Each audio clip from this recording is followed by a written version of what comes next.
pleasant afternoon to you, viewers. Thank you for tuning in to Jamaica News Television. These are the top stories for today. The disappearance of a Clarendon policeman, Sylvester Reed, has taken a chilling turn after lawmen discovered blood inside a car believed to have been driven by him, intensifying fears surrounding his whereabouts. Jamaica's tough gun laws are set for a review this year, with government moving to reduce the harsh penalties currently applied to people caught with imitation firearms. Prison guard accused of smuggling contraband into a correctional facility was caught after a routine scan of his pants triggered an alarm. A St. Thomas taxi operator is facing fraud charges after allegedly collecting $3.5 million from a close friend to purchase vehicles, then using the money for himself. Stick with us for full coverage on these interesting developments. The search for missing Clarendon policeman, Detective Corporal Sylvester Reed, has taken a disturbing turn after investigators discovered blood inside a vehicle believed to have been driven by him. Reed, 42, attached to the Clarendon Division, has been missing since Tuesday, April 14th. He was last seen around 8 p.m. at his Evans Heights home in May Pen, dressed in a white t-shirt, gray shorts, and black slippers. The case intensified on April 22nd when officers from the Operational Support Team, while patrolling Old Harbor Road in Spanish Town around 1 p.m., noticed a gray Nissan Tita Lacio parked along the roadway with its doors and windows locked. Suspicious of the situation, they called a locksmith to gain entry. Inside, police reportedly found blood on the driver's door and a bag containing clothing. Checks later confirmed that the vehicle was linked to Reed, who has been missing for more than a week. The discovery has prompted a deeper investigation by detectives from the Spanish Town Criminal Investigation Branch. Reed is described as being a fair complexion, medium build, and approximately 5 feet 6 inches tall. Despite ongoing efforts, his whereabouts remain unknown.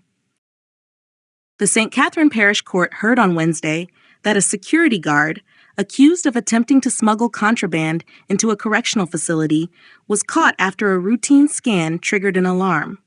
Sean Cowan, who is facing charges of introducing prohibited items into a penal institution, appeared before Parish Court Judge Courtney Maxwell as his trial got underway. The Crown's first witness, Staff Officer Michael Brown, testified that on the afternoon of October 2024, at approximately 4:54 p.m., he was stationed at the entrance of the St. Catherine District Adult Correctional Center when Cowan arrived for sentry duty alongside other guards. Brown explained that he conducted a standard search using a handheld metal detector, which beeped as he scanned Cowan's pants. He then instructed Cowan to empty his pockets.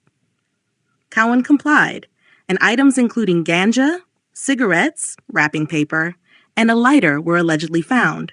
These items were handed over to a senior officer, and the police were subsequently called to the scene.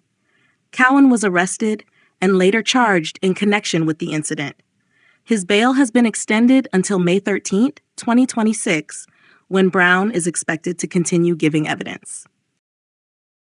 Jamaica's strict gun laws are set for adjustment this year, as the government moves to ease penalties for individuals found with imitation firearms. Minister of National Security and Peace, Dr. Horace Chang, announced that amendments to the Firearms Act will soon be tabled in Parliament. The decision follows growing criticism that the current legislation is overly rigid and leaves little room for judicial discretion. Under the Firearms, Prohibition, Restriction, and Regulation Act of 2022, imitation firearms are treated the same as real guns. This means anyone caught with a fake weapon faces a mandatory sentence of 15 years in prison. The law broadly defines imitation firearms as any item resembling a gun, even if it cannot discharge bullets. Dr. Chang explained that the proposed changes will move imitation firearms into a separate category within the law, allowing for lighter penalties. He noted that when the legislation was first introduced in 2022, Jamaica was experiencing high murder rates, and there was strong public demand for tough measures.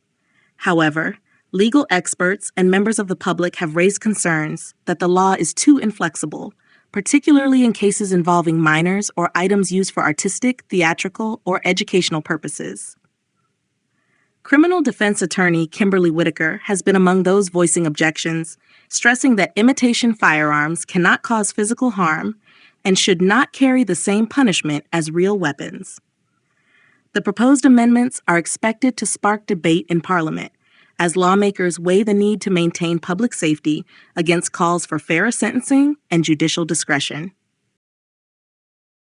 A taxi operator from St. Thomas is now facing fraud charges after allegedly swindling a close friend out of millions of dollars intended for the purchase of vehicles. Charged is 36-year-old Norris Campbell, otherwise called Straight, of Spring Garden District.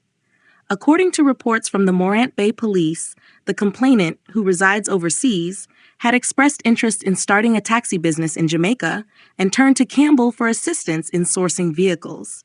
Investigators say that between February 10th and March 16th, the woman transferred approximately $3.5 million in several installments from her Canadian bank account to Campbell. The funds were meant to secure 3 motor vehicles for the business venture. However, police later discovered that no vehicles were purchased.